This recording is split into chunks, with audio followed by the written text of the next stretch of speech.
Hello, Country Changers. Welcome to the feature month of Temora Shire Council. I'm really excited to have Dimi, I knew I'd stuff it up right out of the gate.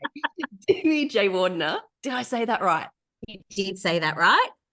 You did. I feel like you're being nice to me. I did practice, I promise. No, you get it right. So, Demi, you have moved to Temora Shire Council. I should say you've moved back to Temora Shire Council, not once, but twice. So I'm really excited to hear more about and share more about your country change story. So what's your journey to Temora been? Okay, so I actually grew up in Temora. I was telling you earlier, my mum was actually an exchange student in Temora years and years ago.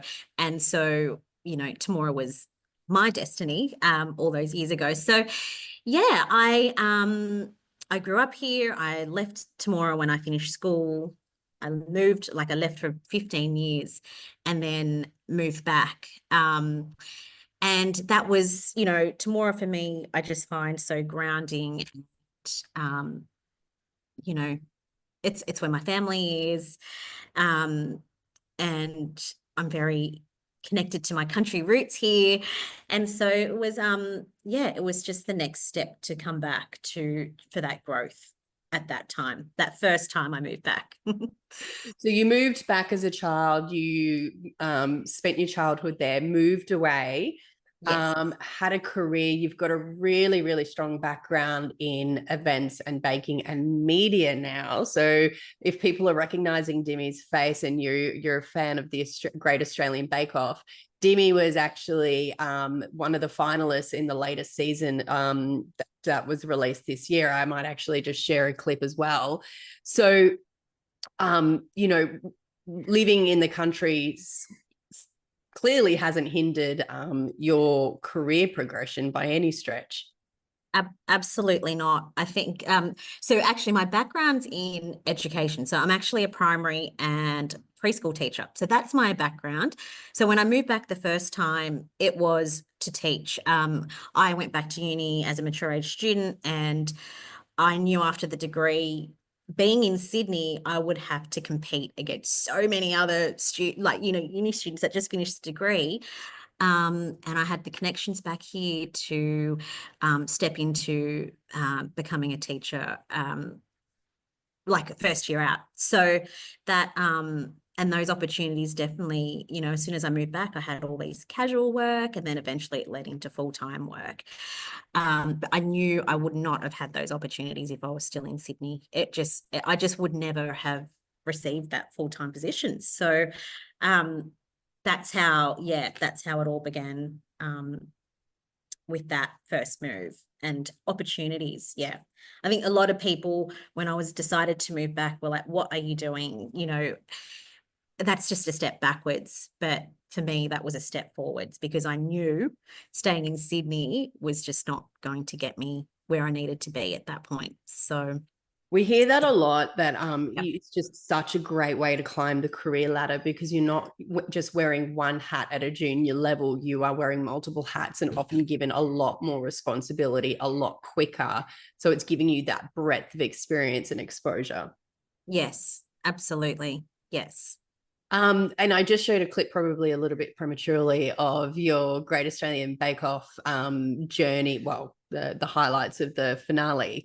Tell me about that passion with baking and events, because you do, as well as working for council in tourism, you also have a number of businesses. And I'll share a bit crazy, don't I? I'm all over the place. You're a proper entrepreneur. We're all crazy, right? Oh my gosh. So this is one of your Instagram pages, Celebrate by Demi, where we can obviously see your show highlights, some behind the scenes stuff. Tell me about that space, and how does it work having a job in tourism, working for council, but also working in your own businesses in a regional area?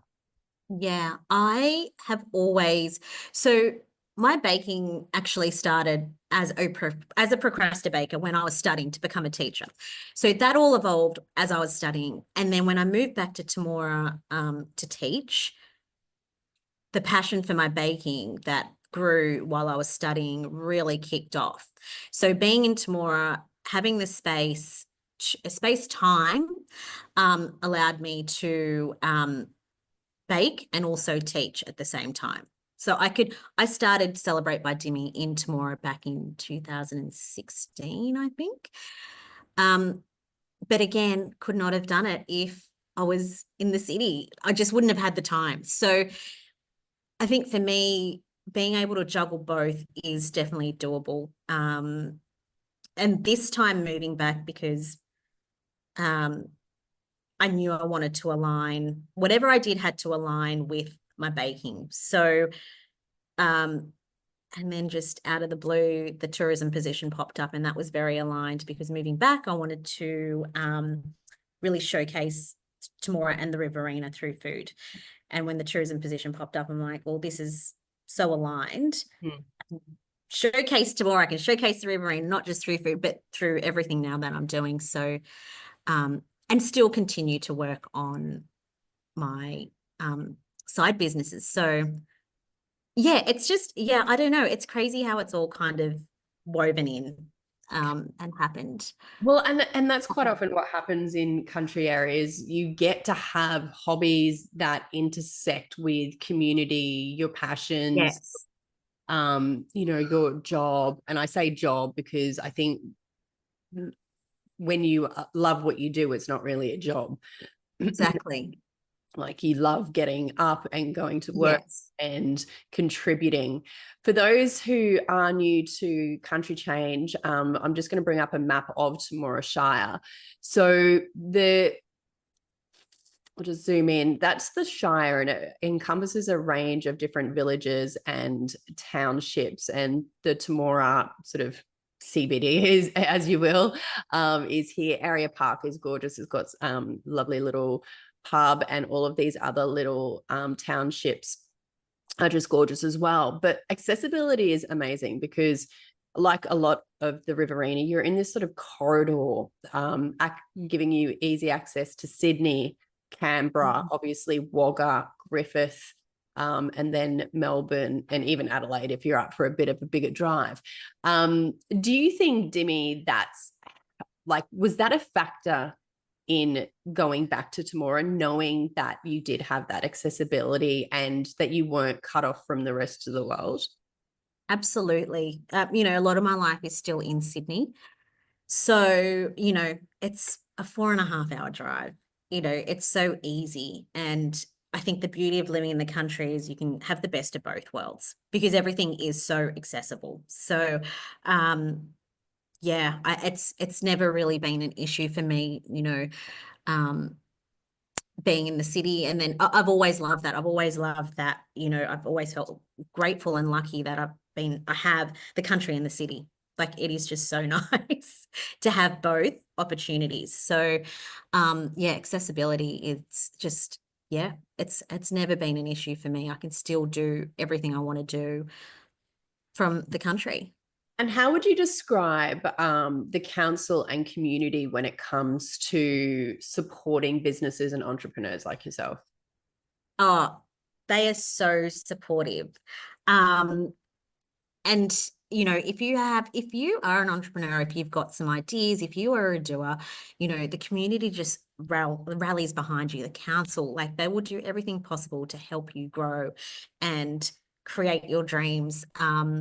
And I think that's part of, when you're in a smaller community and you get to be known and people, know what you do, and they're really supportive. So I've been really lucky, I know from my experience to, communities have been a huge part of my growth.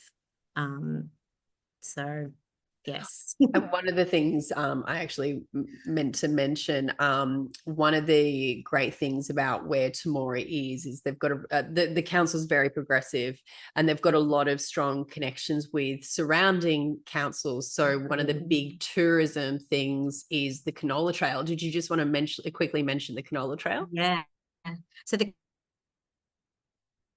growing now, and it's a collaborative venture between, you know, Junee, Coolman and Temora Shires. And, you know, we talk about community, but collaboration is such a big thing as well. And we're just so lucky that we can collaborate with the two other shires and showcase, you know, our beautiful towns and what we can, like, you know, all the different businesses and the beauty of our area together. So that's been a really nice project that we've been working on that's growing every year. And yeah, it's exciting. It's exciting. I'll put you on the spot. Yep.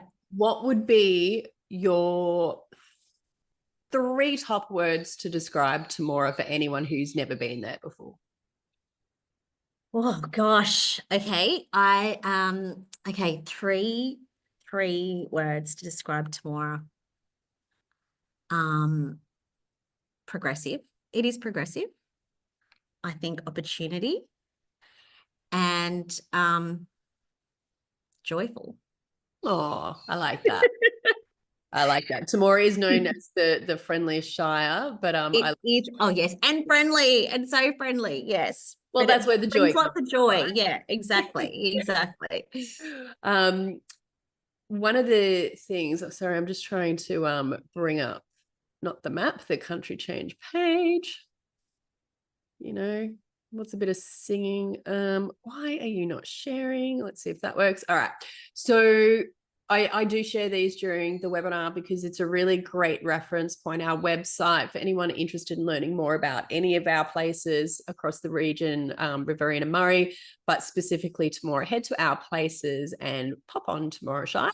And here you get a really good summary introduction around Temora, some of those towns and villages I mentioned, a video that we filmed a little while ago talking about the beautiful community, in particular the Filipino community that's come together and just contributed so much to the culture of the region. And oh my gosh, if you're into food, then you know there's so much fresh produce on the doorstep.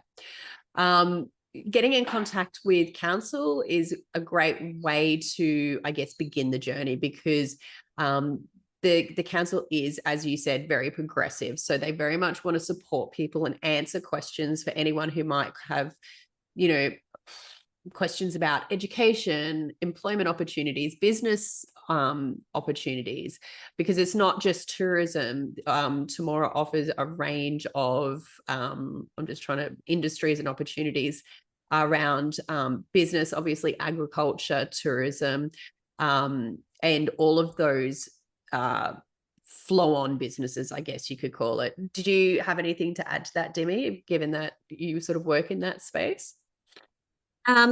Yeah, well, I mean, look, it's a lot of what you've just said. So, yeah, I think, yeah, just basically, yeah, what you've said. So cool. Glad I haven't missed anything. yeah. From a population perspective, the Shire sort of sits about that 6,000. And we are seeing a lot of new, I shouldn't say fresh blood, that sounds terrible, but a lot of ingenuity, entrepreneurial minded people coming into town and setting up these amazing businesses that just work really symbiotically with each other as well. I think you sort of touched on that. It's they might start one thing and then go, oh, and there's an opportunity here and I can partner with this person, and like the world's your oyster essentially. And it's really cool to see that flourish. Yes, absolutely. It really is. And I say to people, if you have a dream or you're a doer, or you've got something that you want to bring into this world, like, you know, moving to places like, you know, regional towns, it's just the place to do it. I think you've got the space, you've got time, you've got, you know, energy, and you do have the resources and you have the people behind you backing you. So, you know, it really is great. Yeah, absolutely. And you are connected with a range of transport options as well. There's also a contact on here for Craig Sinclair. So if you are interested in particularly interested in starting your own business or creating a hub or, you know, a headquarters Craig is the man to talk to. He's the head of economic and community development at the council. And he will be able to just sort of give you a really good insight around where those opportunities and needs are, and a huge advocate for the region. So pop onto the Country Change page. It's countrychange.com.au. Reach out to council, follow Dimi on social media. And yeah, I'm sure you've shared a little bit about Temora on your Great Australian Bake Off journey as well. I saw they did a home visit. Yes. No, I did. And I think they showed the lake and just a few little snippets of Temora, which was really nice. It was nice to share Temora. And sort of I love that I can especially through my role now, like I can promote Temora and what we have out here, because there's just so much goodness, so it's exciting. Yeah, awesome. Any last words of advice for anyone looking to make a country change to Temora? Yeah, feel the fear and do it anyway. That's my motto. So you've just got to, I just don't think you'd ever regret it. Lifestyle, dreams, everything. You just it really is an amazing place to live. So whether it's Temora or anywhere in the Riverina. Absolutely. Yeah. Awesome. Well, thank you so much for sharing your journey with us. And it's so cool to see such a progressive entrepreneurial mind doing really great things. And too many things. Hey, ready. But yeah, no, it is great. It's good. Good fun. Awesome. Thank you so much, Demi. All right. Thank you.